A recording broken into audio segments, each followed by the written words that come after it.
Hello and welcome to Knights of the Roll Table, a special episode, Fur and Feathers, a Humblewood one-shot.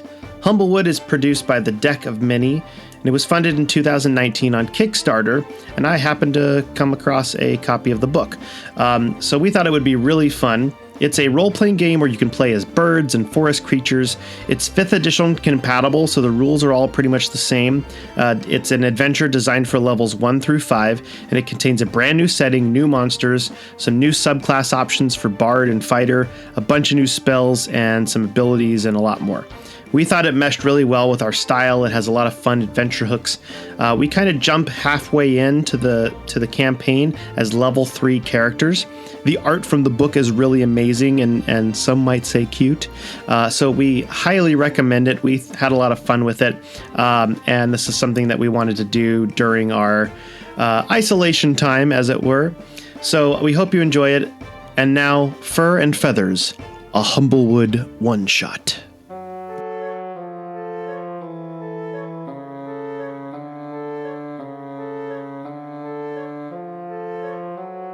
On the eastern coast of a great continent lies a forest, vast between the mountain and the sea. Welcome to the Humblewood, an ancient and magical place that hums an endless song to the rhythm of life and death.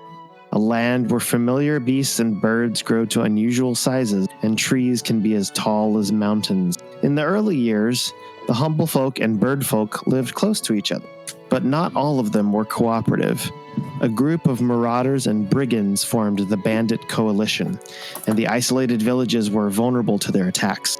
To protect themselves, the birdfolk started to make their cities inside the forest canopies and formed the Perch Guard, bringing peace and prosperity to the realm. Until recently, the series of fires have started raging with a strength not seen since the Great Calamity ages ago. Many forest dwellers flock to the trees for protection, thinking the bandits responsible, while others feel like the birdfolk are failing to protect them and end up joining the bandits. While there are some humblefolk and birdfolk that believe that they can live in harmony, many believe coexistence is now fruitless. Can these two factions of civilization come together? This is where we come in. We're gonna find out. We begin with running. You see 2 feet, fast breaths. The 2 feet are white-socked, fur-covered feet.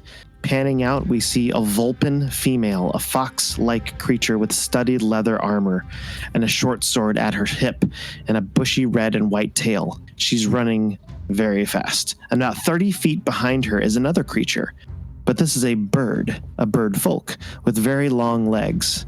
Jen, can you describe your character, please? Ethel Lane looks like an ostrich.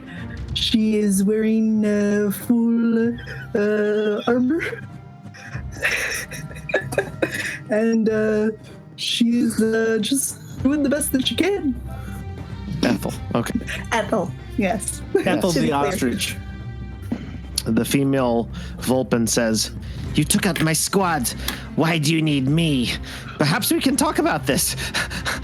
And Ethel continues to chase, but she is running with incredible speed, yet she's still moving like she knows every open space between the roots and brambles. Continuing to run, there's a good distance in front of you, Ethel.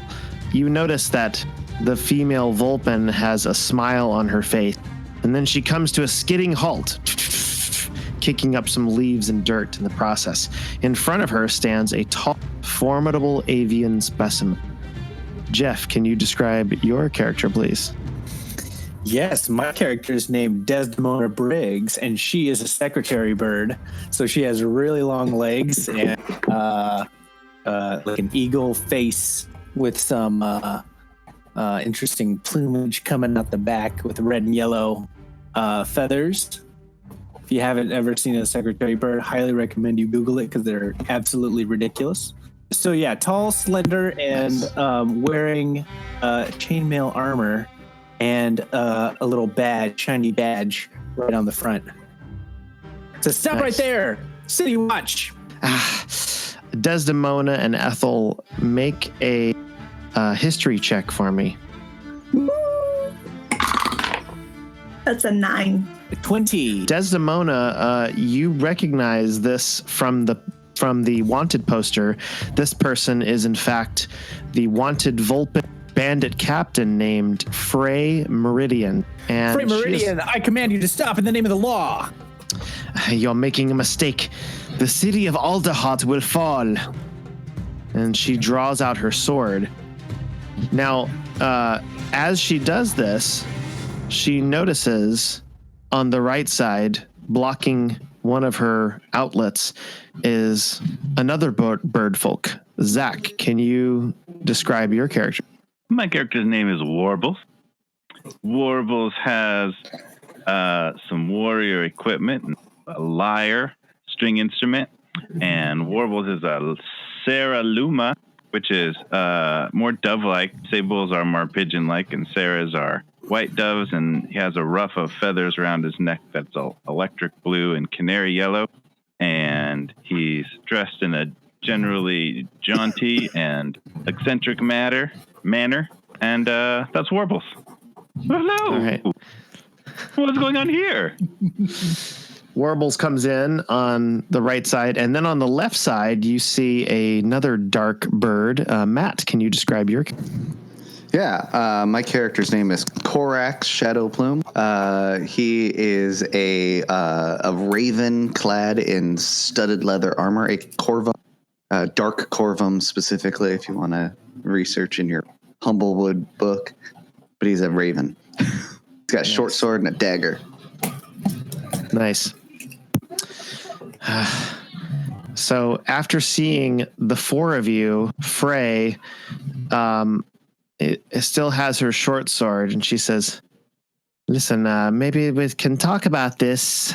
You took out my other team members. I don't have anything you could want. I don't know. We just want you to face justice. And then she says, okay, well, fine, but I'm only talking to the perch guard in Alderhart. I'm not telling you anything. And she puts down her sword. I think that is agreeable.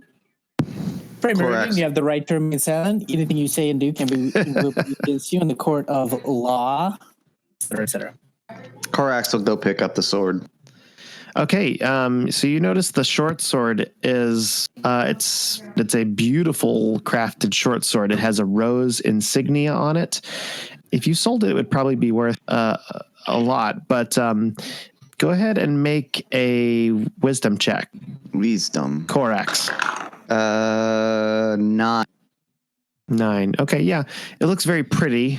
And you may have seen the same kind of rose symbol before, but you're not quite sure where. Anyone recognize this symbol? And he holds up the sword to everyone else. Can I see if I recognize it? Yeah, go ahead and everybody else make a wisdom check. Oh no. That's a 4. It's a 3. I am pretty sure that is a rose. 18. Ah, okay. Warbles So- knows things. Warbles actually does recognize this. The other ones just think that this is a very pretty rose. But Warbles, you actually recognize this rose as the insignia of a bandit captain.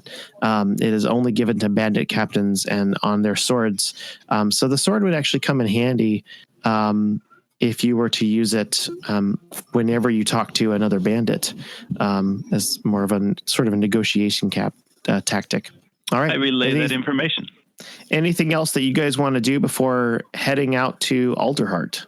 I'll just hang on to this sword. Thank you. Now, hold on. That evidence, that has to go with the perp, okay? Let's set a perimeter and scout for extra evidence, okay? We want to get anything that has thumbprints on it, and we want to scour the area and look for additional paraphernalia. Desdemona, literally none of us have thumbs.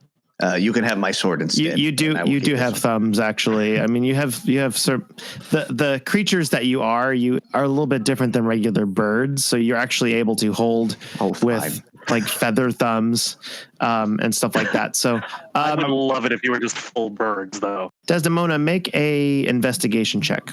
Oh, gladly. 19. Okay, so because you were chasing her, you don't really find anything here. You do find on her, as you give her a kind of like a little search, you find that she's wearing leather armor, but it's pretty obviously stolen. It's not quite her size.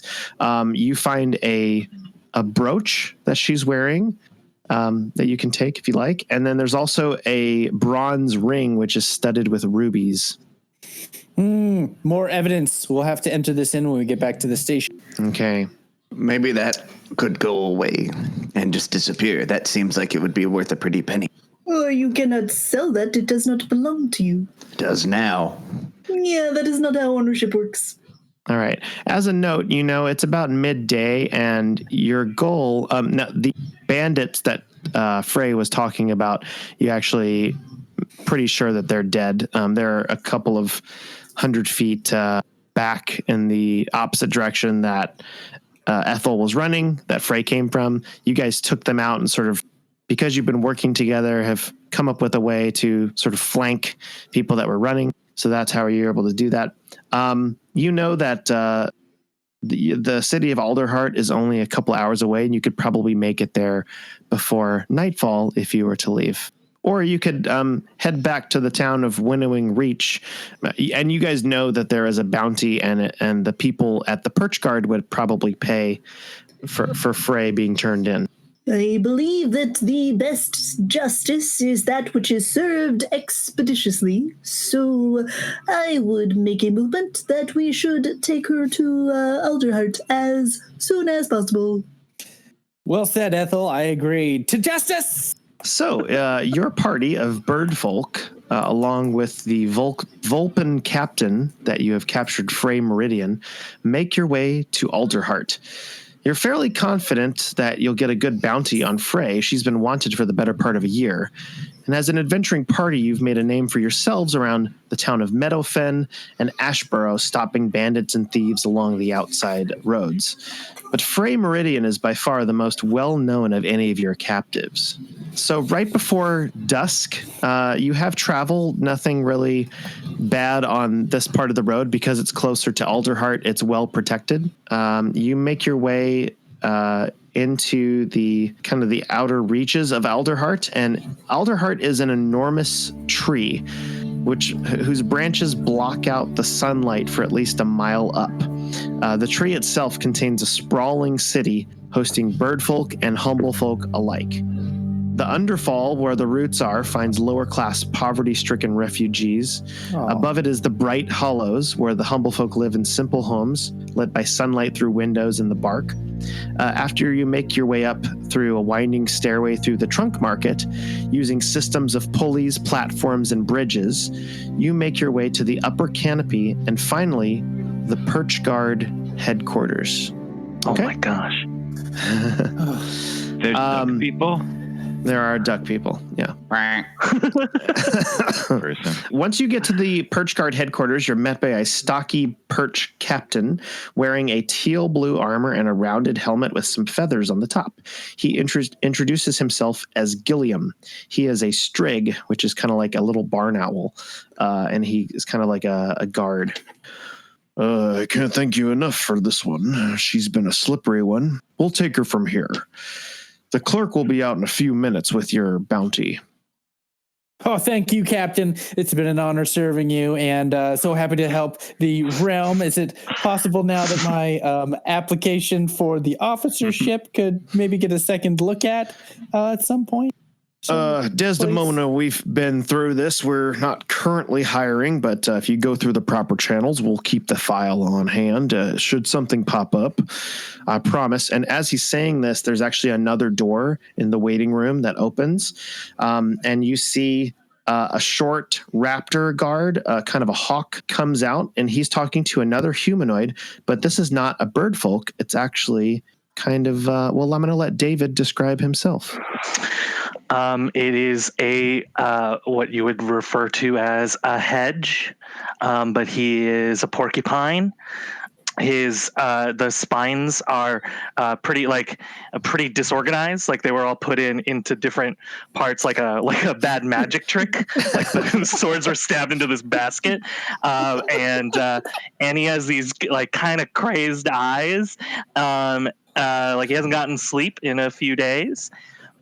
And he's wearing like what clothing he's wearing is like piecemeal, sort of just threw it on, and it's kind of just attached to like a porcupine like spike. And it's just like that's good, yeah, great, all right, great. And that's my name's Ereth, Prickle Pants. Prickle Yes. pants. Yes. And so you see this little hawk raptor say, thank you for the information, Mr. Pricklepants. We'll be in touch if we need anything else from you. Oh, of course. Thank you. I wouldn't maybe leave the city. Just wait here until this in this fully stocked waiting room. There's some refreshments, and the clerk will hand you some information about where you can stay for the night, sort of a per diem, if you will, for giving us the information. We appreciate it. Good, thank you. I'm not being detained or anything, am I? I'm No, not, you're free to go. Just I wouldn't leave the city, just in case we have more questions for you. And got it. As he's saying that, Gilliam, who has his hands or his feathers hands on Frey, Frey the Vulpin instantly notices you, Ereth, and sneers, "Traitor! I should have known. How much did they pay you for turning your back to the cause?" Oh, wouldn't you like to know? Wouldn't you? Probably more than you would ever pay me. And she kind of lunges at you. She like kind of shoulder checks you. And Gilliam says, "Hold on there. Easy now. Come on. Nothing to see. Come on." And he escorts her into the back, and the door shuts. And so now the five of you are in this waiting room. You're both waiting for the clerk for various reasons. And there's some places to sit. There's also some nuts and some water that you can refresh yourself with, and some seeds. Corax will walk over to the little hedge, hop over, I guess, and he'll say, "Did I hear that you used to be a part of the bandits?" Yes, but not. I mean, it was just really for the money, and so they didn't kill us. But I'm not in it anymore. I was in a similar situation. It's good you got out as well. Oh, I too am offering things for the money, and so people don't kill me. Tell us your story, friend. I mean, that's really about it. I mostly just tried to, did some muscle work for them, and now wasn't getting paid enough. So I pull out my lyre and start being like, dun, dun, dun, dun. Mostly did some muscle work, and that's like, oh wow, he tells the story, like put it to some, then they sort of paid us. You're really good. Oh, thank you. Continue. You're my new. I mean, there's not really much else to talk about. There's not really much else to talk about. I don't really know any of you, but they did. The bandits rather disheveled, like he was dressed by a hurricane. But we'll hang out with him anyway because there's nothing else to do. Continue. Oh, thank you. Thanks. Yes, thank you. They did. Some of the bandits. They took my sister. Oh, okay. They took your sister? Yes. And they're. Where is she now? Well, that's the thing. They're holding her at the what I think is the bandit headquarters. I never got there. I was kind of, in one of the outlet stores, Over by the snack table, like Ethel has been chowing down on snacks and stuff, and she kind of, her head perks up out of the seed bin, and she says, "That's really sad. Family is really important." Ooh, Yes. Squad meeting. Squad meeting. I walk over to the refreshments while they're like squad meeting. That was Ereth, not just you. so you know, the table is a mess. Yeah. Guys, What? a kidnapping is what could break me in. Anybody pick up a band, but solving a king, that's what's going to get me on the force. We can help, Mr. Pricklepants, but what's in it for us? Well, the goodness of our hearts for helping someone, of course. Making the world a better place. That doesn't sound like that comes with money. Well, money isn't I'm everything. sure there's money somewhere. Bandits have money. We can. If I am That's the right. proper As an owner, I can orchestra, consider that. I mean, I don't really have any money to offer, but I mean, Hey, you weren't supposed to be listening in. Oh, Clearly. sorry. I kind of snuck It's a over. very small room. Yeah, and Corax, it's mostly seeds. I have a hard time, grabbing onto those, so I can't really eat anything over there. Should we help this poor hedge find his lost sister? As you're about to answer, you hear this kind of explosion, boom, coming from the room that the soldier took Frey into, sort of like down, maybe a few rooms down. You just hear like a big boom, and the whole building kind of shakes. There's even a little bit of dust that comes out from one of the corners. And you just hear, That's not good. "Bandits! Bandits! They've taken her! They've taken her!" oh no, did someone else get kidnapped? No, they probably came to take Frey. Frey got kidnapped? She's rather important, so they probably. Ethel Frey's the bad person. It's not Technically, kidnapping. It's a prison. if anything, we help! kidnapped her. All Well, right, let's go over there.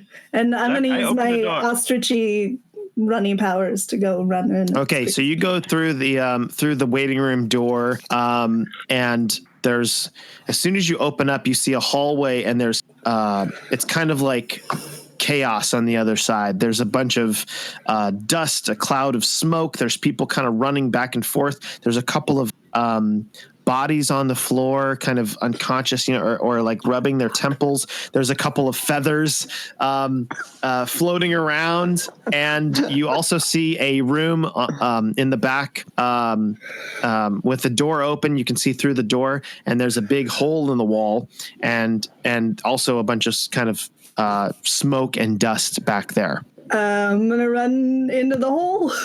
Okay, so is anybody else following? I will follow as well. Yeah. Yeah, I'll go. Yeah. Okay, so everybody's running. We are going to move, officers of the law. Technically, well, on the side of the law, not officially in any capacity by the government, We but get it. it is. We are good people. you run out to the Desdemona.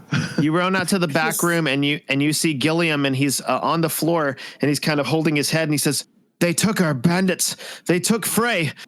They went that way," and he points out the big hole. And I'll catch up in a minute, but if you can get them, please, you have to stop her. I'm running. Okay, so all of you are running. We are going to have a skill challenge. This is a chase to see if you can catch up with Frey. So if you can think of a realistic way in which you can use any of your skills that you're proficient in, the skills that you're proficient in, I'll allow you to roll those and to make some progress. But you can only use each one of these skills once during the skill challenge. I'm not going to tell, once per person. I'm not going to tell you how many obstacles there are, but there will be a couple of obstacles along the way with different difficulty levels, and we'll see how you deal with it. Okay, so you are running forward. You run through the hole. All of you are kind of chasing. You see a couple of figures way ahead of you, and one of them is Frey, and looks like there's two other slightly shorter figures. You can't quite tell from this distance what race they are, but they leap up a building. On the side of the building, you can't quite tell why. There's people kind of in the road, and they're dodging in between.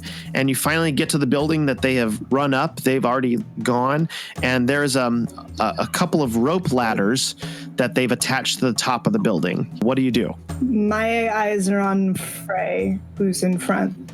So she's already they went up on the top of the roof, and they've already they've already crested the roof. They had about 120 feet ahead of you. So there's a couple of ropes that looks like they used as sort of grappling hook ropes. And what do you guys do? I'd like to use my athletics. Okay. To fling myself up and grab the rope so that I can climb up and pursue. Okay. So go ahead and make a athletics roll. That's an 18 plus 5, so that's a 23. Okay, that'll do it. So you also have talons that you can use as an ostrich. So you have an amazing speed and pretty strong legs, so you're able to jump up. You jump up about half of this height, which is about 16 feet, and you're able to scurry with your talons, and you pull yourself up. And as the rest of your party comes, you're able to stabilize the ropes enough, and as they each kind of make their way up the ropes, you continue on. So you have passed the first obstacle. Are they running across roofs now, like rooftops? Well, as you see, as soon as all of you get up to that roof, you see this is a pretty long building, and as you kind of have crested the top of the roof, you see the three figures drop down on the far side of another building. So you give chase. And you're running. There's a shot of all of you from underneath, jumping over the little gap in between the buildings, kind of jumping and then you each leap down on top of that on the road from the second building, and there is a large crowd of people. You have entered the crowded trunk market area, and there's a bunch of people. There's shops. There's kind of vendors. There's people going, seed. Who wants some seed corn? Fresh corn, street corn. Who wants this water bottle? I don't know. Get your maggots. Maggots, fresh maggots, fresh earthworms. Ooh, earthworms. Ooh. It's quite a delicacy because you're very high up and there's not a lot of earthworms. So freshly imported. There is a crowd of folk, and you notice to your right on the road, you actually see Frey, and you see the two other figures that she's with. It's these small kind of mouse folk type creatures, and they have really big mouse ears. And one of them pulls out a sack of gold, kind of winks at you, and then throws it up in the air and says, "Free gold," and then runs away. And all these people kind of, are suddenly attracted to the gold and start crowding the street exactly where you need to go. So what would you like to do? Can I parkour my way through this? And I'll use my acrobatics. Okay. Go ahead and give me an acrobatics roll. Only if you yell parkour while you're doing it. I am absolutely yelling that. Parkour! 19. 19 will do it. Okay. So you see one of those wooden carts, and above that there's a wagon, and above that there's a awning that is covering a couple of apples and oranges at a fruit stand, and you're able to go boop, boop, boop, kind of jump off and then bounce off the awning, do a flip, and then land on the other side of the crowd, and you're like, come on guys. One and jump. The rest of you notice that this hedge is incredibly agile, and he's just been kind of leaping over stuff. So your new kind of ally that you've been talking to, and that gives you enough inspiration to sort of take the same route. Everybody give me an acrobatics check. Oh boy. Oh no, 8. Oh, 16. 8 as well. Okay, so Ethel and Corax, you're able to kind of follow the path from Ereth, and Desdemona and Warbles, you start to do that. You actually bounce the opposite direction when you hit the awning, and you fall into the group of people picking up gold, and they're all like, that's my gold. And it kind of slows you down a little bit. Ooh, free gold. I'll be there in a minute. All right, you pick up, let's say, you pick up 4 pieces of gold. Yes. Ooh. Stop it. There's no time. Come on. But you have lost a couple of seconds. So people up there. The rest of you run down the road. You actually notice the Gerbine turn around a corner to the left, and you follow them. And as you round the corner, you actually see Frey darting ahead. She's way up in front, and she kind of runs ahead. And the 2 Gerbine have stopped, and they have pulled their swords. And I need everybody to roll initiative. All right, they did not roll that well. So, Warbles, you are actually up first. You see these 2 little, and when I say little, they're humanoid size, so they're actually like about 3.5 feet. These little kind of mouse guys, and they're like pulling their short swords out, and they're standing there blocking the path. And you see Frey in the distance continuing to run. So Warbles is up first, followed by Desdemona. I want to run up to them, in between them, and cast Thunder Wave, which if successful would throw each of them off to the side so we can follow Frey. Okay. What do they have to roll for that? They're going to roll Constitution saving throws. It's a 15 and a 2. So I'm assuming one of them fails. Yeah, save is 13.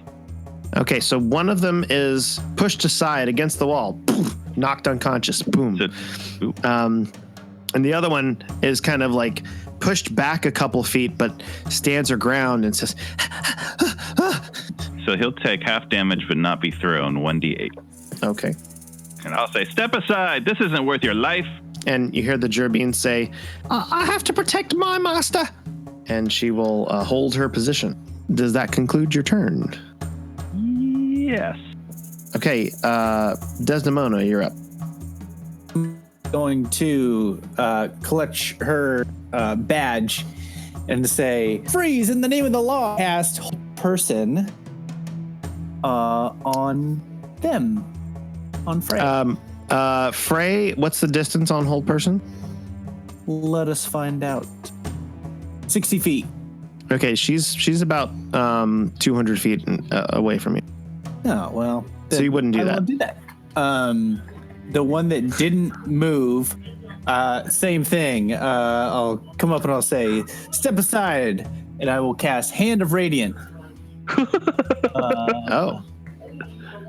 What does that do? It's a evocation cantrip. Okay, another con save. Con save, DC 12. So that's going to fail. So it's going to take 1d6 radiant damage. Okay. Pew! A pew pew 4.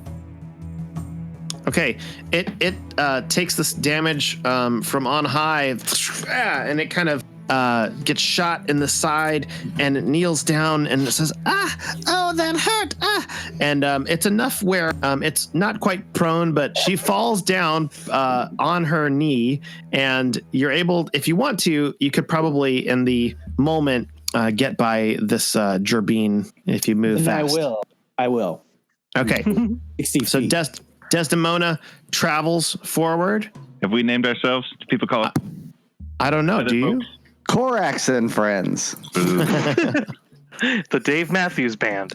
The Feather Friends. Death Squawk.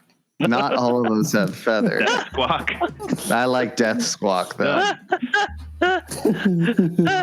Well, Hello, everyone. earlier you did say squad huddle, so maybe it's something with squad in the. No, it's Death Squawk. Death Squawk. It was Yep. Squawk. It's You Squawk. misheard it. It was Squawk Huddle, yeah. Oh, okay. How do you Death spell, Squad. Minor retcon. how do you spell squawk? Why doesn't it look right when I write it down? It's a weird word. So I say, let's go, everyone. Remember, on this day, you've been spared by Death Squawk. Except Squad, that for sounds come on. cool. We will work on that. That sounds very cool, guys. I like that. except for Ereth, who's like, what? Yeah. Okay, they so just I'll- coalesced the bandits. Right. All right. So all of you continue to follow. Now you've hit an area of the road which goes downhill. You see Frey jump on a cart. She takes out a little wedge that's holding the wheel from rolling, and she jumps on the back of the cart, and it starts rolling down the hill, gaining speed. She starts rolling down. What would you guys like to do? Someone that has not used a skill challenge yet. Well, none of my skills will help against that. How far is she? Right now, she's still about 120 feet in front of you. Oh You wait, should intimidate the wheel to make it. I'm gonna use deception to try to convince her that didn't work. So that she stops and turns around and tries to fix it. Okay. Roll You missed. roll a deception check. Natural 20. Oh my god. Oh, wow. Plus 2, 22. So what do you Wait, say or is it 20? That to one. convince her? I believe you. What do you say? Corax will say, there's another wheel stopper on the other wheel that didn't work. And yell this out, and she's so confused. She turns, and as she turns, her sword is kind of caught on the handle that she grabbed, and it turns the wagon to the point where the wagon turns on the side. It's going really fast, and it kind of does like a, and then topples over. But she's pretty savvy, so let's see if she can catch herself rolling off the side here. Yep, she rolled a 19. So she's able to kind of do an acrobatics roll as the cart kind of, turns on its side, and then she rolls off to the side, kind of looks back at you, and then keeps running off to the side. Now you're getting into the area of the Alderheart, which is called the Branches. It's sort of like the upper crust. A lot of nice houses are here, but it's also the streets become a little narrower, and beyond the branches, beyond the houses themselves, you can see patches of sunlight, and you know that it's getting a little bit thinner, to where you have to kind of watch your footing going too far, too fast. So for the next part of this is considered difficult terrain. Sorry, is she still in the cart or she's on? She's off the cart. She's running on foot. So she's about 100 feet in front of you now, and you're running into the branches, and you go past the cart where she was on, and I need everybody to make a perception check for me, please. This is not my jam. 13 for Corax. 11 for Ethel. 4. 3. 19 for Desdemona. Not the worst. Okay. None of you are able to see where she went, but Desdemona, I think you were the highest. So you actually notice, you don't see Frey, but you notice between two of the houses, a gate sort of go. A clue that way. Okay, so you guys follow in between this gate. It's in between these two private houses. You see a backyard area of one of the little kind of perches from the kind of an upper class family, and beyond a little hedge, there's nothing. It's sky, it's air, and it's a big drop. Right in front of that, you see Frey, and she is actually next to her are two Mawpoks, which are sort of like a raccoon-looking creature, and they pull their swords and they look at you. And next to Frey, or behind Frey rather, there is a bigger than her, about 7 feet tall, vulture-looking bird, and he looks really rough, and he's got this kind of black vest on. He's like, and he's starting to kind of warm up his wings a little bit, and Frey is putting on a harness. What would you guys like to do? This is your final obstacle. Oh wait, do we have to use one of our skills? No, well, the skill challenge is now over.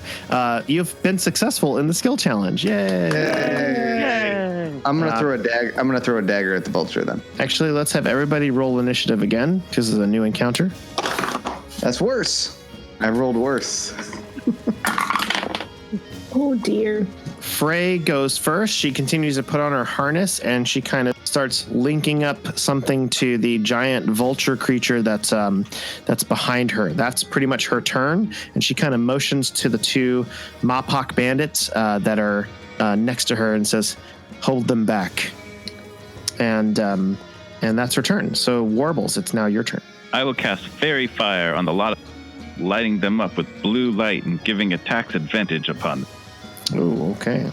Fairy Fire is cast. Did they have to roll anything to... Nope, this happens. Okay, boom. Wait, sorry. Outline and light if it fails a dexterity saving throw. Dexterity saving throws for all against 13. All right, so Frey rolled a 4. That's going to fail. Failed. 7 and a 16. So one of the Mapoks succeeds, but the other ones fail. So who passed? One of the little raccoon Mapoks creatures. Insignificant. It kind of rolled out of the way, but the other ones are coated in a what color light? Blue. Blue light. Okay. Ereth, it's your turn. This harness, is there a rope to it, or is there like, or is the vulture just going to pick up this harness? It's kind of like it's sort of like a safety harness where there's think of like a carabiner that's attached, and it's like you don't know actually what's going to happen, but it looks like there's a harness around Frey and there's some sort of rope around the vulture creature around its chest. I don't know. Is the rope like taut at this point, or like? It's not super taut. It's snug. All right. Well, then I'm just gonna throw my scimitar at the vulture. Okay. All right. Bye, scimitar. Yeah. Not traditionally a throwing weapon. We're in a tree. I'm crazy. Well, I haven't. 600 feet below, a small child is impaled. Okay, so go ahead and it'll land handle up. It'll land like it'll brain them, but I mean, it depends on the balance of the scimitar, really. yeah, go ahead and roll an attack. Oh boy. It's plus 4, 6 total. 6 will miss. So you throw a scimitar. It does not go off the edge, but it goes into the bush, which a couple of inches more, and it would have actually gone like. But it actually goes and kind of gets stuck in the bush. So right now you could get it back. Sweet. I was hoping it would boomerang like in Aladdin, but I guess not. Unless you have a magical sword I don't know about. It hits you in the eye. Happened before, but maybe this. Maybe next time. Desdemona, you're up, and then followed by Ethel. How far away now is Frey and the vulture? This is a very high-class establishment of this house. These people have a lot of money, so their backyard is pretty big. She's about 65 feet away. Shouldn't have told you how far it was. All right. Well, you can walk. You can use movement. Close that distance. Fair point. I will move close enough to I'm 6 feet exactly. No, most of the way there. I'm going to cast Command as a 2nd level spell to try and get both the vulture and the and Frey together. And I'm going to say, halt right there. That's an order. And cast Command. And that is going to be for them a Wisdom saving throw, DC 12. Oh, very excited. That'll be for both of them. For both of them. Yeah. Since I'm casting at a higher level. All right. This is like a throwing the sword gambit. Ah. All right. Is it? You see Frey kind of look at you, and she shakes her head a little bit and says, "What are you trying to pull?" And then she taps on the vulture and says, "Let's go." And the vulture just kind of looks at you and kind of Nice. She says, "What's the matter with you? Let's go." Is that your turn? Yeah, yes, that's it. Okay. Now command, what was your command? Halt. Halt. Okay. So it halted. And how long does command last?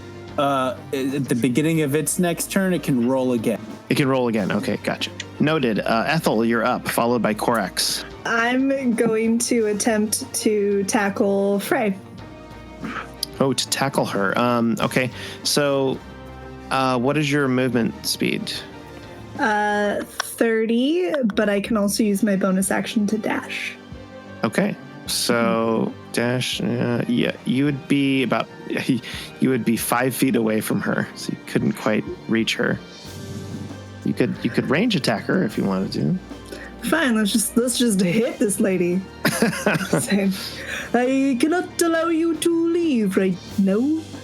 And so I'm gonna attempt to attack her with my great sword. Okay, roll an attack. That's 16 plus 5, so 21 to hit.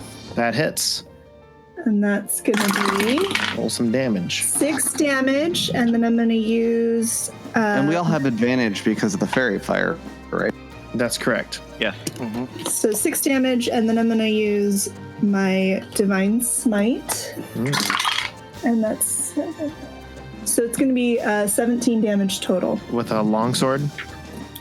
Great sword.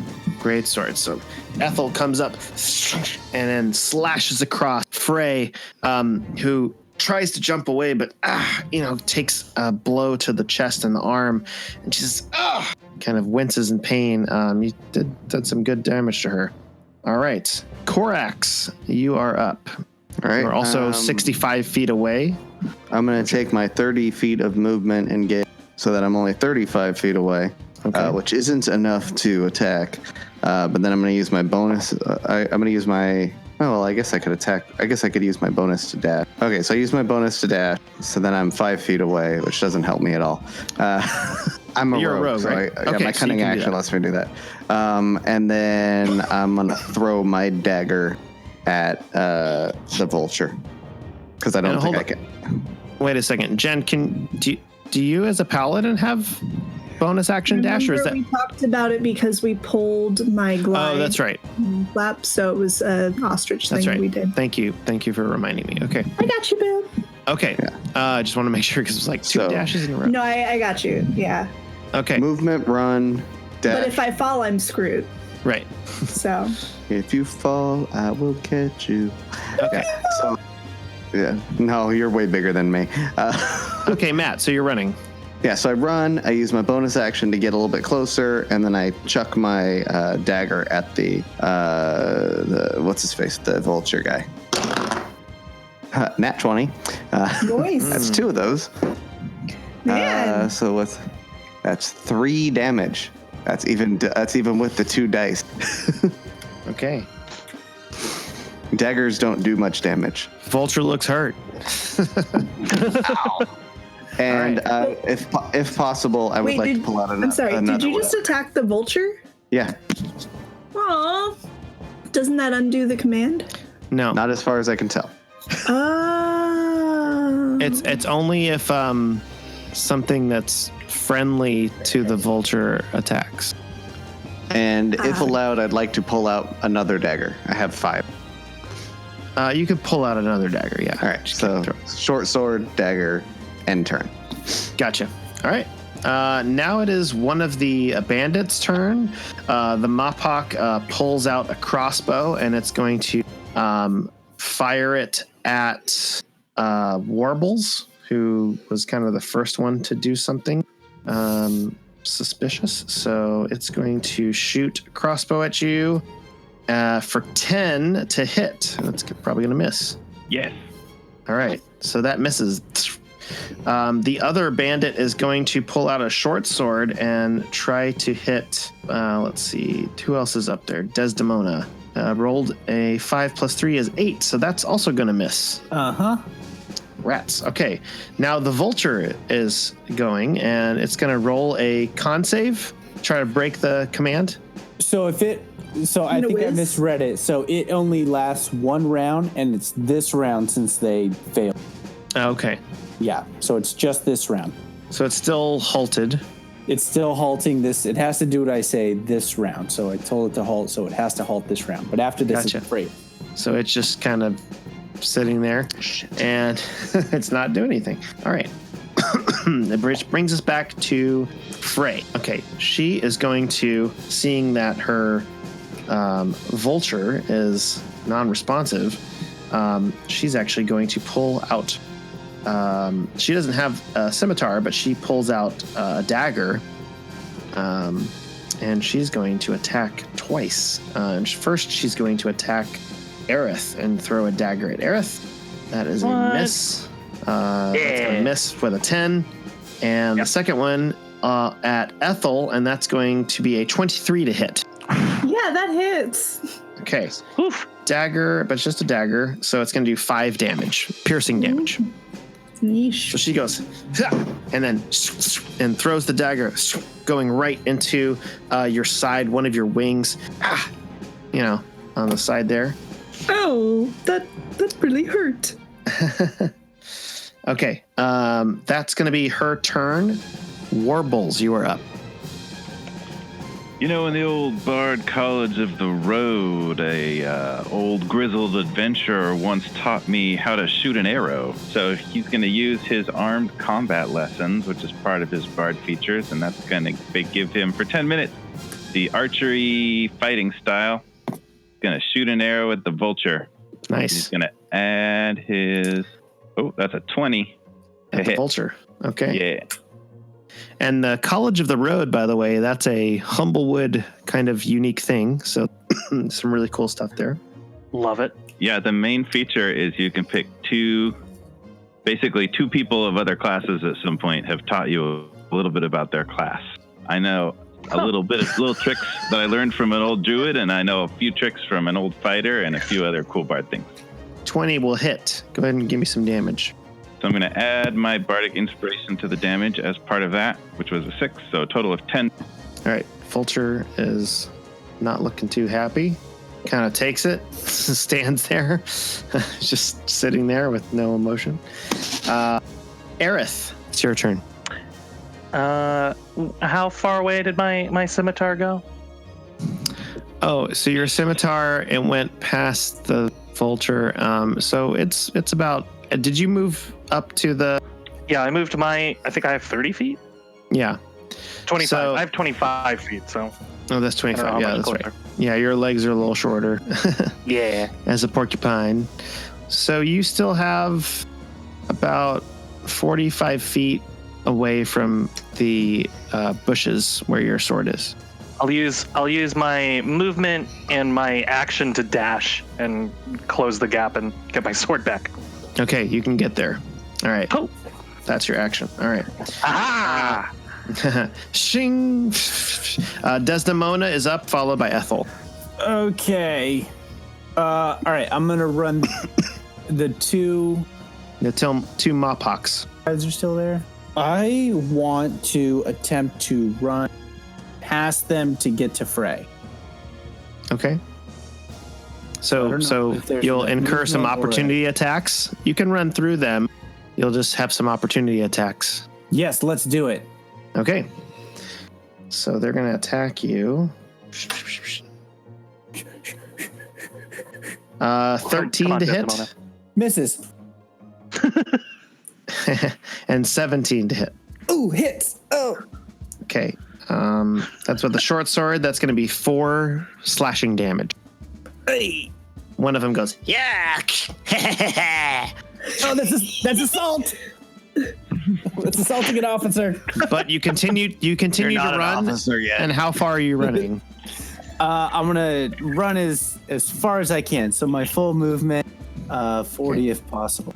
Yeah, you Get can reach to Frey. You can reach Frey, and you can reach the Vulture. All right. I'm gonna try and grapple Frey.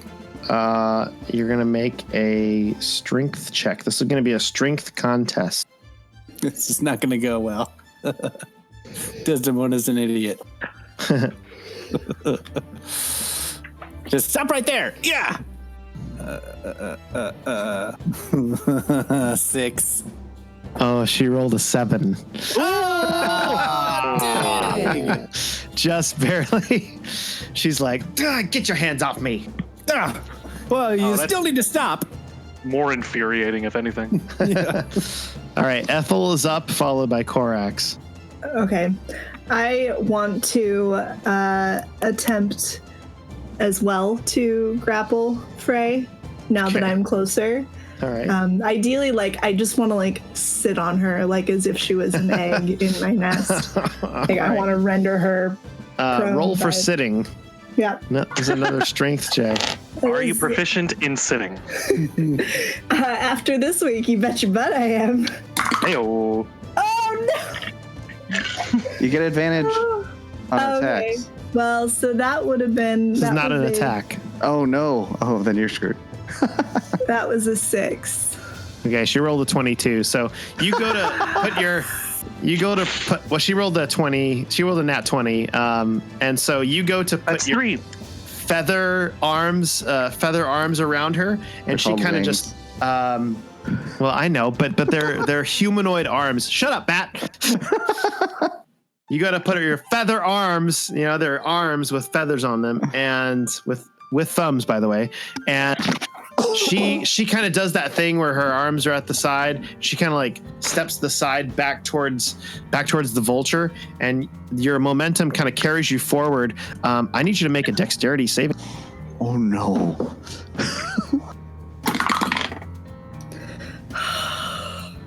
Uh-oh. That's a 4. Oh no! A 4. Okay. You take one step a little too far, and you don't go over the edge, but you land in the bushes, and your head, your long ostrich, is now looking down several hundred feet off of the edge of this Ooh, I do not canopy. like that. I do not like that. I do not like that. And you just see, if this were a movie, you'd see the camera go, kind of zoom out. So that's what you see. You're kind of in this prone position in Can the I bush. use my reaction to kind of pull Ethel back? You can on your turn. That would be considered well, action. Okay. All right, never mind. Forget that. Okay. She's fine. Corax. I ain't helping anybody. Okay. Does she seem like she's gonna fall off right now, or she seems stable No, enough? she's kind of wedged in the bushes. I mean, she just kind of took one step too far. It's like I she's. got a lot of neck, y'all. But my mass is in the badonkadonk, so I'm okay. But Yeah. it's scary. Her head is over the side. It's not. It's more like It's I need to ditch these dice right now because they're failing me. I'm going Corax is up. to use my action to attack with my short sword. I'm going to attack Frey. You're gonna attack Frey, okay? Yeah, and Frey was hit by the fairy fire, right? She was. Yes. Okay. 20, dirty 20 All right. That will hit. for She- 7 damage. She tries to parry, but with a dagger, which is all she has. But how much damage? 7. 7. Okay. Yep. And then for my, assuming she's still up, She's still up. with my bonus action, I will use I will do my offhand attack with my dagger, Okay. which will Also probably. with advantage. Oh, okay. Good to know. Oh, good, because I would have missed otherwise. 23. Oh, yeah, that hits. That's just a dagger, and I get no attack. I get no damage bonus. So, but I got a 4. Yay! So another 4 damage. Okay. She is looking really kind of rough. Surrender. The perch guard will fall, and Alderheart is in the wrong. You just don't see it yet. It's the Mopok's turn. They are going to turn around, kind of seeing everybody is now attacking. Nobody's attacking them. They feel so left out. So they're gonna turn around, and seeing that you're doing damage to their who they're supposed to protect, they're going to make an attack at you. So 14 to hit. Me? To Corvax. Corax. I have an AC of 15. Okay, so that misses. And then with, that's a 17 plus 3. That's a dirty 20. That'll hit. Okay, that's the other one with the short sword. Is going to do 4 slashing damage from the back. Like, you don't see it coming. It's just, Now it is the vulture's turn. Uh-oh. So the vulture has to make a con save, or is it just ends? It's free, yeah. Okay. It only had to do it the one command, yeah. All right. Let it go. So the vulture kind of goes, what the? What? And then looks down at Frey, looks at you guys, spreads its wings, which are about 15 feet wide. It's pretty big, and leaps off, carrying Frey, who has this attachment, kind of takes its claws around her body and starts gliding off of the branches and goes into the fog. And it moves, flying about 60 feet away. Into the fog, and they're gone. Hey everybody, this is Chris Daly, your Dungeon Master for the Humblewood one-shot Fur and Feathers. We hope that as you're listening to this, it finds you doing as well as you can be, but we hope that you are well, we hope your friends and family are well, and we hope that this provides you a little bit more of an escape. First and foremost, we want to say that we are working on the rest of Season 3. We've found some ways to improve our audio recording. You might be listening to this and say, like, that their audio is not as good. This is the first time that we've recorded not in the same room, and the audio is less than ideal in this particular one. This was kind of an experiment, so I apologize for some of the distorted sounds, some pops, some cut off words. I think there's a TV in the background at some point. Episode 2 actually even has some missing sections, so you'll get to that next week. But we really thank you for listening to the one shot. If you like and want to support us, the best thing you can do is leave us a review and a rating on iTunes or whatever podcast service that you listen to the show on. Visit us on Instagram and Twitter at Rolled Table. A lot of the music that's in the background of this particular one shot is provided by Weston, who is not in the episode because he just had a baby. But he has been composing a lot of really cool music that you can use for your campaign. Check out Arcane Anthems on Patreon, and there's a lot of really cool stuff you can download for free. And if you want to support Weston, you can support his Patreon. Thank you guys so much for listening. We'll get back to the action, and remember to stay inside and make life an adventure. The two Mopawks kind of look at all of you, and they start slowly backing away. Freeze! You two are under arrest for aiding and abetting a known fugitive of the state. Okay, we surrender. All right. And they put their swords down. Do you know where they went? We should go after them. We don't know. We don't want to talk to you. Do I feel like I have an idea about where they, like, if I jumped off the cliff and glided down, would I feel like I know the direction that they were headed, or would it just be a total crapshoot? You can make a nature check for me. Nature, okay. 9. You know the direction they're going in, but it's now that they're in the fog and the clouds, they could turn. It's hard to tell. At this high up, it's, they have enough momentum where they could kind of circle the tree a couple times if they wanted to. So it's really hard to. But you do have Ereth, who is with you and who mentioned something about knowing, about bandits. Yes, I like I said, I've never been there, but I do know that their headquarters is somewhere. Hang on, somewhere in the mountains. Got to look it up. David's an idiot and can't remember. Ereth knows it perfectly. Yeah. It's the Crest Mountains. The Crest Mountains. The third spire of the Crest Mountains. Pretty sure. That's what I was telling. That's what I was telling your senior officers earlier. Corax looks like he wants to jump off and chase him, but decides better of it. Ethel picks herself up and scooches very quickly away from the edge. Yeah, there's probably a better way to chase them, mate. Warbles says, they were lit up blue. You could have just all shot things at them. They would have been fine. And you two, pointing at the two bandits, what was your plan? No harness on you. You were just going to sacrifice yourself valiantly and join us, or we can just throw you off the side after your friend. Warbles, make a persuasion check. 23. Oh, they said, "Oh, you're a colorful character.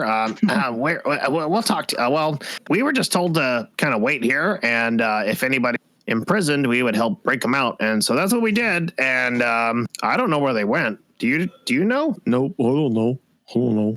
I'm not sure. How did you expect to get paid, you two? Look, the Bandit Coalition is standing up for humblefolk rights. You should know that, Mr. Hedge. No, they're not. They're going to take your family, and they're going to take everything you have. And clearly, they already took advantage of you. Desmo, do you want to do your pretend arrest thing with these two? It's a real arrest. It's a citizen's arrest. Okay, and it counts. Go ahead. All right, go ahead. All right. She gets out her manacles, and puts it on their hands. All right, let's get them back to the captain. So you guys take the Mawpox back to Perch Guard building, which is now at this point, after you kind of make your way back, there's people that are starting to clean up the rubble and, sweep up some of the destruction that happened on the side. There was clearly some sort of an explosion that broke these guys out. There's a little bit of fire that's been put out now. And you talk to Gilliam, and he's, I'm terribly sorry about that. These bandits are becoming a real problem, and this is the last straw. I mean, that we had a perfectly good informant, and was gonna she was gonna talk. We had her ready to talk, and she got away. They must have really wanted her back. So, I mean, I don't know what to do. We have to do something about these bandits. We gotta cut them off at the head, man. Yeah, cut off their head. We're going to still expect our fee from capturing her the first time, but if you'd like to go out again and have us capture her again for fee, then we can have. Well, no, you're right. Well, I'll tell you what. I mean, I will give you the fee, which is 40 gold. So I will give that to you guys. But if you're able to stop the head, the bandit general, if you can find her and stop her, that would be, that might stop all of the bandit problem. I mean, well, hey, Mr. Pricklepants, we've had some information from you. I mean, you used to be in the bandits. Don't you know the name of the general? Would I? You've heard, so you actually haven't met her, but you've heard her name, which is Benna Saradin. Benna Saradin is the bandit general. Never met her. She doesn't come out to the outposts all that often. Yeah, I mean, there's only rumors, but that's the person in charge. If you guys could stop her, that would be great. I got to clean up a mess here, but I will pay you double the finder's fee, 80 gold, if you guys either bring her back alive or kill her. Dead or alive, I like it. Well, if we go now, maybe we can stop other people from getting hurt. That's true. Be much obliged, and I will tell the Alderheart Council directly of your heroics. So you want us to cut off this General Saradin's head? No, I didn't say cut off her head. I mean, that's barbaric. Is it a bonus if we do that? I can't promise that. Please don't bring back the head of the general. That would be kind of gruesome.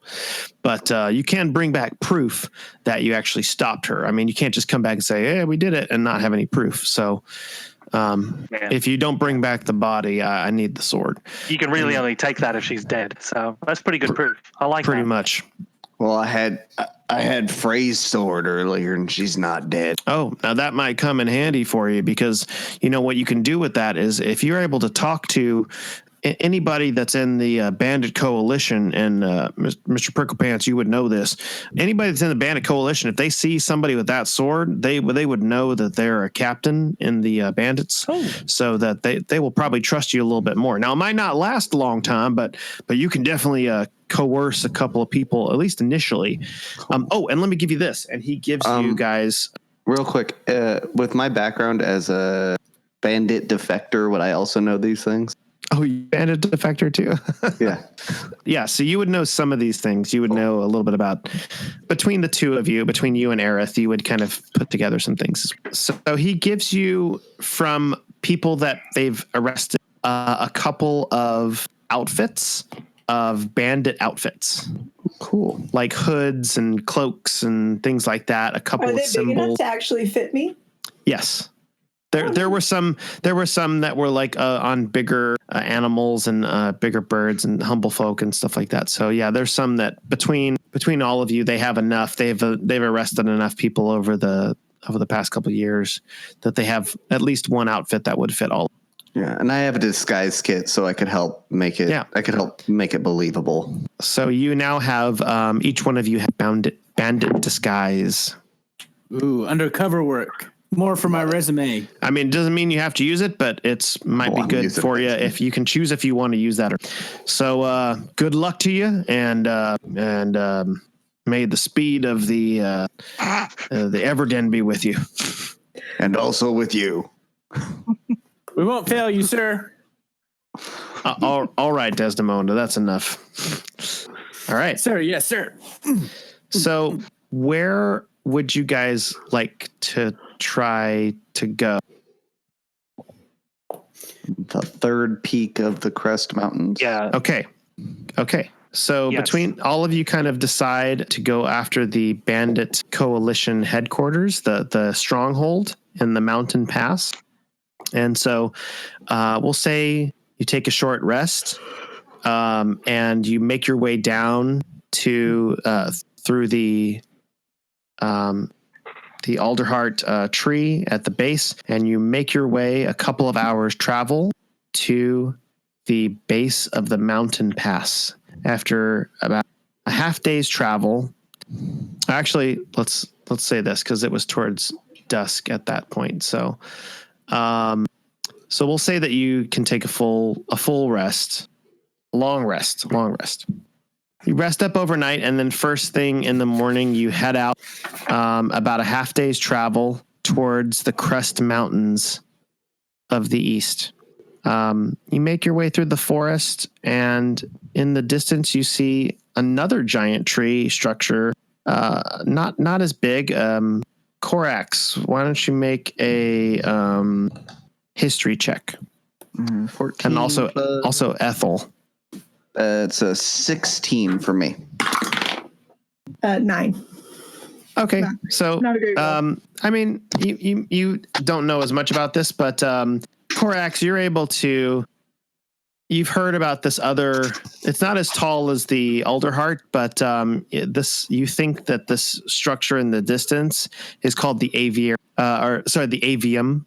And which is the birdfolk tower of libraries, scholars, and druidic magics.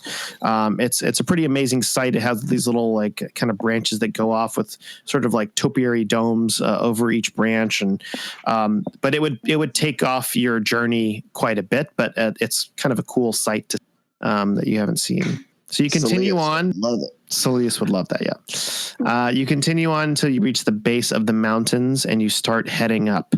The jagged slopes of the Crest Mountains tower before you.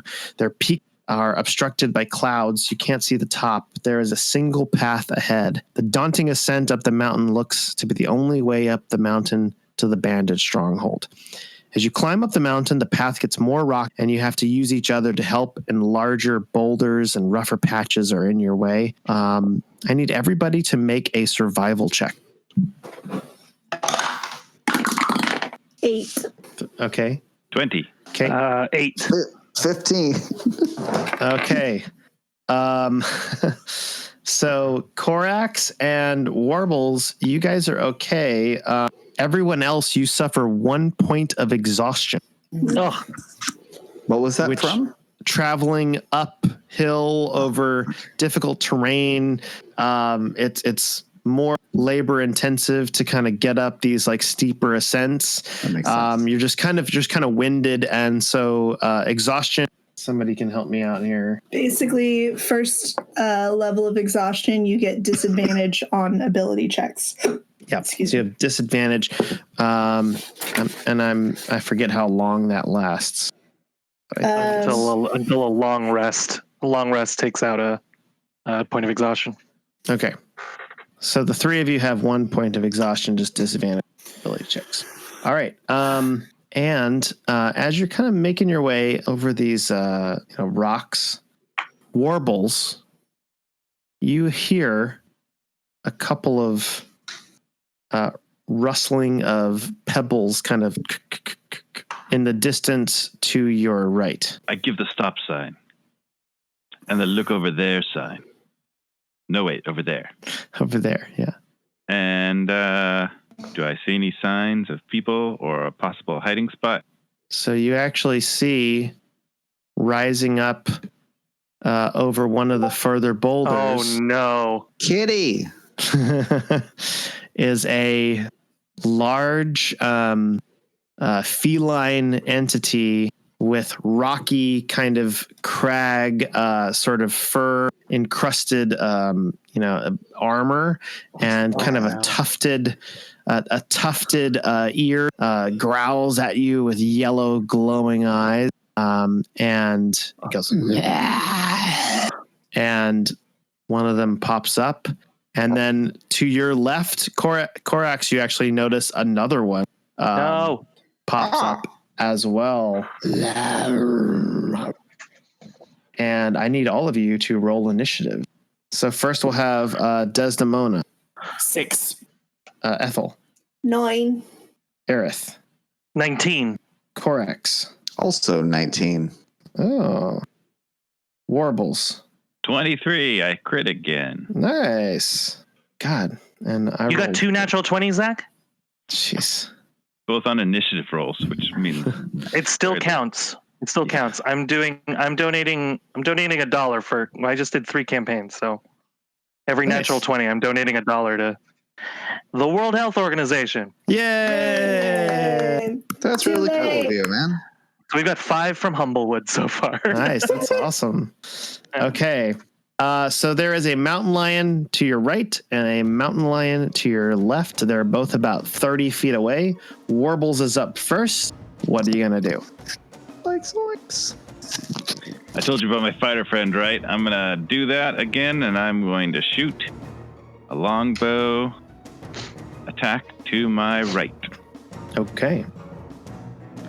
So mountain lion number 1, go ahead and make it 15. 15 just hits. Yeah. 6 damage. Kind of. I don't know what a cat sounds like when it's hurt. Big mountain lion. Does not like it. Okay.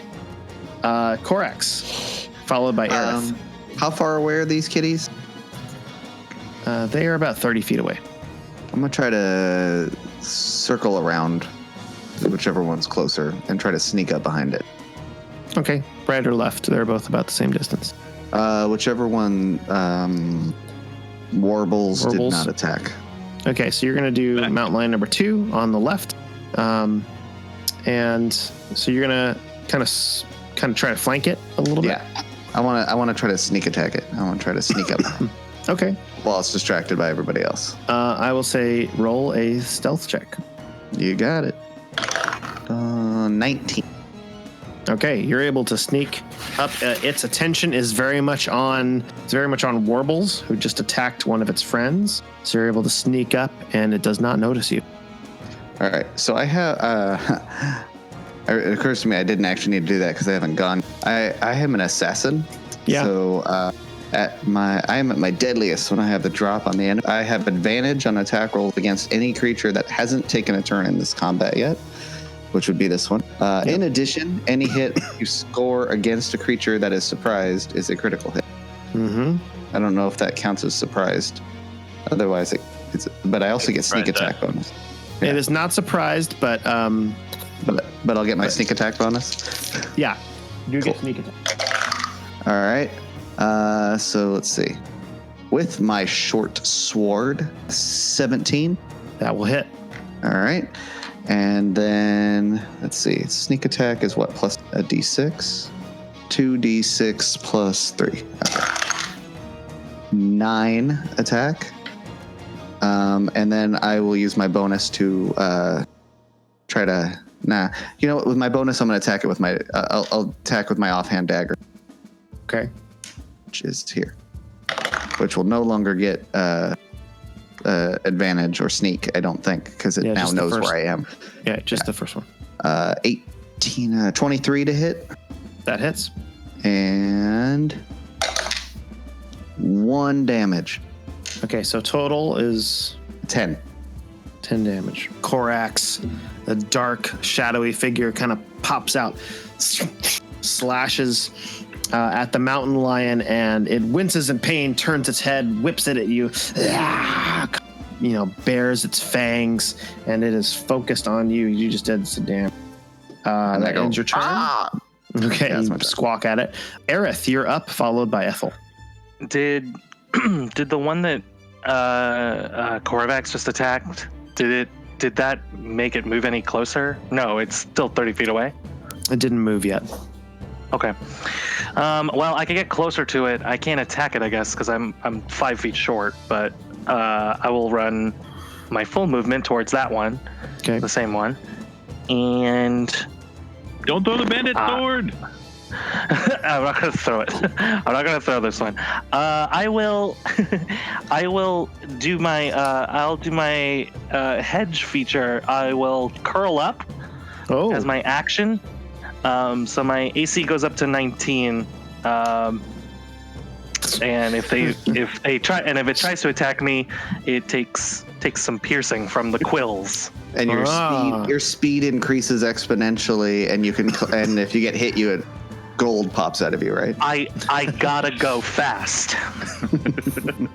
Yeah, he does not turn into Sonic, but he does turn into a little sea urchin.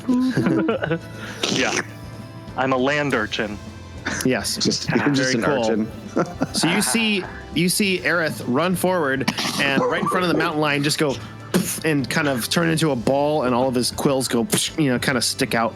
Very cool looking, very cool defensive maneuver. Okay, Ethel, you're up. Okay. So I'm gonna run up to the one that was already hit.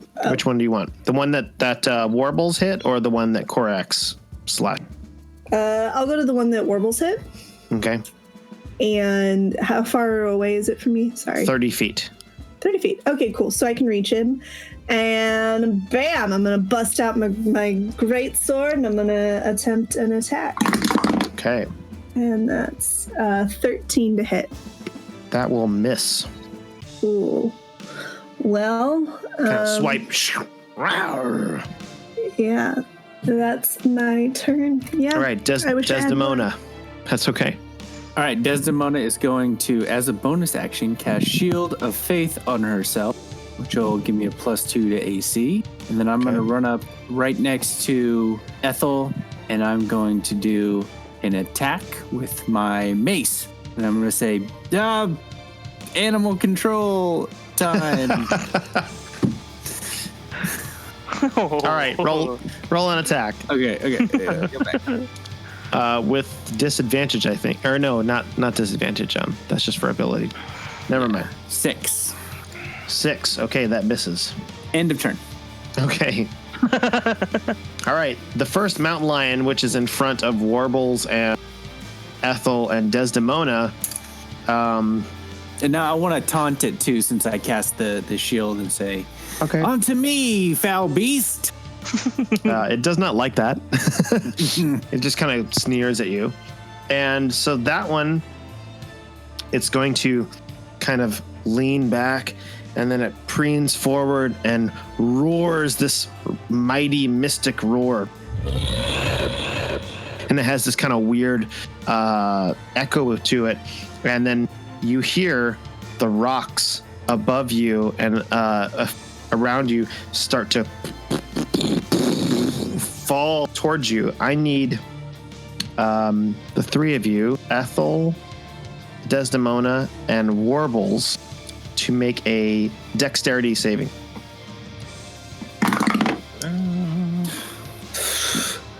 It's a 5. 7. 12. 5, 7, and 12. Okay. Each one of you take 13 bludgeoning damage Oof. and are knocked prone by a bunch of boulders. A bunch of boulders. Flare kill. So the three of you are prone. No! Okay. The second mountain lion, which is facing off against Corax, and a spiny bull in front of it, which it just kind of looks like rawr. But it's going to make a swipe at Corax. You hear a very muffled from inside the urchin. You just hear, come on, come on. It kind of looks at you like, oh, actually, make no, never mind. Okay, it's going to pounce at Corax. It's going to make a pounce attack. Corax, make a strength saving throw. That's a natural 20. So that's an extra dollar for David. -1. So 19. Okay. Yeah. So it leaps at you, and you dodge out of the way deftly, as you have been trained to do. So it misses its kind of that's its movement as a pounce, but it's going to make one claw attack. That is a 15 to hit. My AC is 15. Oh, so that just hits. Yeah. Okay. So with its claws, it's going to swipe. It only rolled a 1 + 3, so that's going to be 4 slashing damage. Ow. Bark. Slashes at you. Okay, that's the second mountain lion. Top of the round goes to Warbles, followed by Corax. You are currently prone. I will stand. Okay, that's half your movement. Doesn't matter. Got a longbow. The one, they're both still, neither of them's close to. You're close to it. It's standing on a boulder, which is about 5 feet above you. So could I still hit that with a ranged weapon, or? Oh, yeah. Then Yeah, for sure. Yeah, another longbow strike at that one. Okay. I'm going to use my fated ability, which is, I think, a Loomis ability, and I'm going to re-roll. Okay. 21. That will hit. And that will do 10 damage. Oh, 10 damage. All right. And it does not like that. Corax, you're up, followed by Ereth. I believe Ereth is now within 5 feet of Mr. Mountain Lion. Is that He correct? is, yes. Okay, so my sneak attack works here as well. So assuming I can hit it, let's see, 16 + 5, 21 to hit. That hits. All right, and then 3, that's 7 damage, which is 19 to hit. That also hits. And 4, so 11 damage total. Okay, 11 total. And that'll end my turn. It's looking pretty bloody. Get him, Ereth. Okay, Ereth, you're up. You are in spiky ball form. What would you like to It still didn't move any closer, really, to me, right? It did not move closer. Yeah. Ethel, you're up man. next. Well, that was. I'll come out of the ball. I'll close the gap and attack it with my scimitar. Okay, That's 17 to hit. that hits. Dang. Yes. There's some damage. 1d6. Ooh, that's a 4. 4 damage. Okay. It's hurt. All right. That's your turn. Yeah, I'm not gonna. I'll stay right next to it. Okay. Yes. Ethel, you are up, and Desdemona, you're up. I am going to attempt yet again to attack the lion that is closest to me. Okay, do you want to stand up? You're knocked prone. Oh, is that my action? It's just half your movement. Half your movement. Well, I'm already on it, so yes, I would like to use my movement. Stand up, and then you're going to make an attack. Cool. Yes, so that was a 15 to hit. That just hits. Dope. Okay. So, and I'm again going to Divine Smite. So that's going to be 3 plus. So 12 damage. Okay. Swipe at its legs. Ow. And it kind of does a little like kitty paw, kind of like ow, ow. Kind of doing that little quick twitch that kitties do. And in that moment of finally successfully attacking it, I'm going to, in my most intimidating voice, say, "You should leave us alone, okay?" That was roll intimidation check. Did I have disadvantage because of my exhaustion? You have disadvantage because of exhaustion. You're like, you should. Okay, so that was a 19 plus 5, so that's 24. 17 plus 5, so that's a 22. Okay. All right. It does not like what you said and is thrown off by it, but it doesn't leave. So. It is a little intimidated, okay? All right, Desdemona, you're up. All right, Desdemona's going to stand up, and is Warbles in the melee range with us?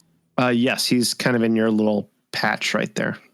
Okay, I'm going to run over to Warbles, and I'm going to lay on hand, and I'm going to cast Cure Wounds. So 1d8 plus 2. Thank you, my friend. I feel less in danger. Have some backup. Cleric does some healing. Okay. You want me to roll? Is that your turn? Yeah, go ahead. Yeah, that's my turn. Isn't that a bonus action? I don't think so. No. You did Cure Wounds, not Healing Word. Cure wounds. Yeah. Sorry, Okay. JK. Yeah, so Zach, you can roll that. So the first mountain lion, the one that did the mystic roar last time, is going to jump down and make a bite attack at Ethel. Oh. That is a 13 to hit. That's not enough. Okay, so it misses. The second mountain lion, now seeing Ereth pop out of its spiny ball, sees a new because the other one was very fast. So it's like, oh, I'm gonna swipe at this one. It's going to make a claw attack, and that will probably miss. It's a 7. That is a miss. So it swipes, also misses.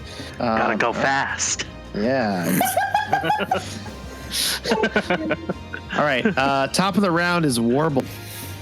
All right, I'm gonna take another longbow shot at this tiger. They're both up right now. Which one looks more? The one that you're attacking. The one that you're attacking looks kind of weak. I've had about enough of this. I'm gonna give it another longbow shot for 17 damage. Yeah. 17 damage? No, 17 to hit. 10 damage. 17 hits, and you take it out. Woo! Falls back on the boulder, slumped over. You hear kind of like ah, and it is unconscious. Yeah. I turn to the other one and I do my best cat impression, like cat roar. Make an intimidation check. Yeah. 15. It turns to run away. Hey. You better run. Try. Well, you get an attack of opportunity. Oh, I thought he had to wait till his turn to run. No, just because he's just going to run. If you want to attack, you can. Heck yeah. 23 to hit. That hits. 7 damage. Okay, 7. It doesn't take it down, but it's definitely bleeding from the side, and it's kind of limping a little bit. Kind of goes off, 60 feet away from you, turns around, kind of licks its paw, and it kind of bares its fangs and runs off. I point my feather finger at him and say, "Don't come back." All right. So you have chased off the mountain lions. All right. You have successfully defeated some mountain lions that tried to attack you along the way. Does anybody need any healing? I could use a little. Do we want to take a short rest or continue on? You take a short rest if you like. It doesn't matter. Then I'm gonna lay on hands myself for 10. Okay. All right. So you heal up, and you continue on up the mountain path. You feel the air getting thin as you're high in the atmosphere. There's a chill in the wind as it ruffles your feathers or fur, respectively. You peak. Finally, you get over to where it looks like you can't really go much further, and you peek over a craggy ridge to see a building embedded in the rock. Its outer walls are fortified in stone with parapets on the high 100-foot walls and a drawbridge connecting the main road. There are some other inner buildings, but it's hard to make out because of the outer fortifications. You have reached the bandit stronghold of the Crest Mountains.